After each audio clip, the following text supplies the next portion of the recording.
Ilang pork retailer pabor sa pagpapatupad ng MSRP sa karne ng baboy. Agriculture Department tiniyak na tinututukan ang bakunahan kontra African Swine Fever, gayon din ang target na controlled commercial release ng bakuna laban sa bird flu.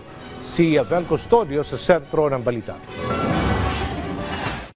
Nakikipag-usap na ang Department of Agriculture sa pork retailers at iba pang stakeholders para sa paglalagay ng maximum suggested retail price sa baboy sa Marso.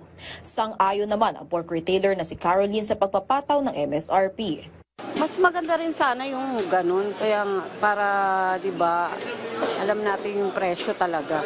Ayon sa DA, hindi dapat umaabot sa 400 piso ang retail price ng pork. Kung ang farm gate mo 250, so yung nababanggit nga na 100 to 100 plus na profit margin, so 380 is reasonable. Pero ayon sa pork retailer, mataas na ang presyo ng baboy pagdating sa kanila. Hindi po, syempre doon sa kinukuha na namin.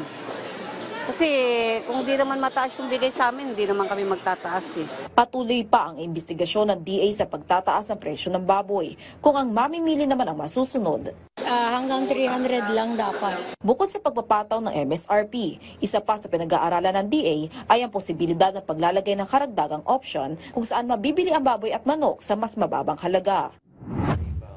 Patuloy din ang pagbabakuna ng African Swine Fever vaccines kung saan nasa 30,000 na ang nabakunahan kontra ASF.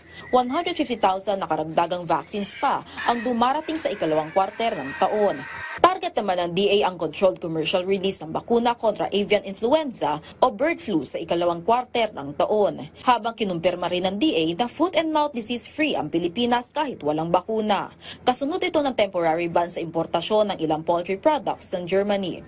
Samantala, target din ng DA na pababain pa ng 49 pesos ang MSRP ng 5% broken imported rice sa Marso mula sa kasalukuyang 52 pesos MSRP kada kilo. Vel Custodio para sa Pambansang TV sa Bagong Pilipinas.